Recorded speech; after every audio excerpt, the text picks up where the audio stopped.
গুড়ের পায়েস কার না পছন্দ, তবে পায়েস বানানোর পদ্ধতি বেশ অনেকগুলোই আছে আর মোটামুটি সব বাড়িতেই এটা জন্মদিন উপলক্ষে বা ঈদ উপলক্ষে বানিয়ে নেওয়া হয়। কিন্তু একদম সহজ উপায়ে আর দারুণ সুস্বাদু পায়েস বানানোর রেসিপি আজকে আপনাদের সাথে শেয়ার করছি।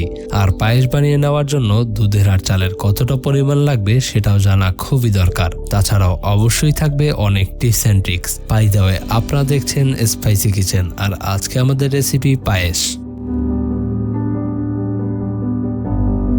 তাহলে পায়েস বানিয়ে নেওয়ার জন্য আমি এখানে নিয়ে নিচ্ছি বাসমতি চাল, যেটা আগে থেকে আমি ভিজিয়ে রেখেছিলাম। আপনারা চাইলে এখানে বাসমতি চালের পরিবর্তে পোলাওয়ের চাল ইউজ করতে পারবেন। আর 1 লিটার দুধের জন্য আমি এখানে নিয়ে নিচ্ছি 50 গ্রাম বা 1/4 কাপ পরিমাণে বাসমতি চাল। আশা করি এবার থেকে যতবারই পায়েস বানাবেন আপনাদের আর চালের পরিমাণটা নিয়ে কোনো সমস্যা হবে না। এবার এই চালটিকে ভালোভাবে ধুয়ে ছেঁকে নিতে হবে। চাল ছাঁকা হয়ে গেলে একটি প্যান নিয়ে নিচ্ছি আর তাতে দিয়ে দিচ্ছি 1 লিটার ফুল ক্রিম লিকুইড দুধ। বেসিক্যালি যদি ফুল ক্রিম দুধ ইউজ করেন তাহলে আর বেশিক্ষণ ফোটাতে হয় না, অল্প একটু ফোটালেই বেশ অনেকটাই ঘন হয়ে যায় আর এতে পায়েসের স্বাদটাও অনেক সুন্দর আসে। দুধ হালকা গরম হয়ে আসলে ভালো অ্যারোমা আনতে আমি দিয়ে দিচ্ছি ফাটানো এলাচ ও তেজপাতা।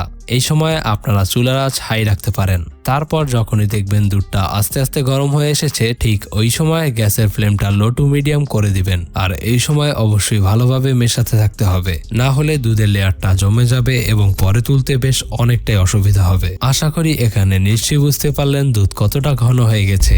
দুধ ঘন হয়ে আসলে এই পর্যায়ে আমি দিয়ে দিব সেই চালগুলোকে। হাত দিয়ে চালগুলোকে একটু ভেঙে নিতে হবে। যেহেতু চালগুলো ভেজানো ছিল তাই হালকা চাপেই ভেঙে যাবে।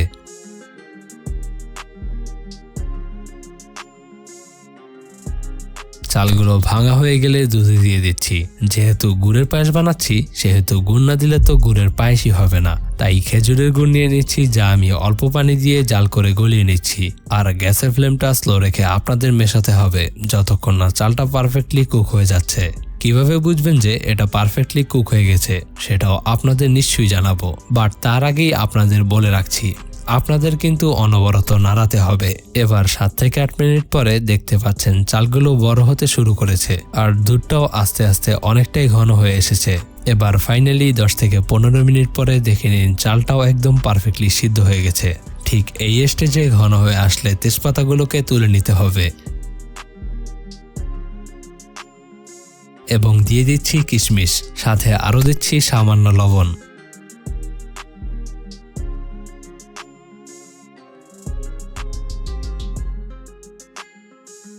চুলাটাকে কিছুক্ষণের জন্য বন্ধ করে নিচ্ছি আর গুড় দিয়ে দিচ্ছি, যা 2 টেবিল পানি দিয়ে মিশিয়ে রেখেছিলাম। এখানে চুলা বন্ধ করার কারণ হলো বেশি গরম থাকলে গুড় দেওয়ার সাথে সাথেই ছানা বেঁধে যাবে এবং পায়েসের আসল স্বাদটাও নষ্ট হয়ে যেতে পারে। আর গুড় দেওয়ার পরেই দেখবেন এর পরিমাণটাও একটু বেড়ে গেছে, কারণ এটা গলিয়ে নেওয়ার কারণে একটু লিকুইডও হয়ে যাবে আর দেখতেও একটু পাতলাও হয়ে যাবে। তারপর ফাইনালি এটাকে একবার ভালো করে মিশিয়ে নিন।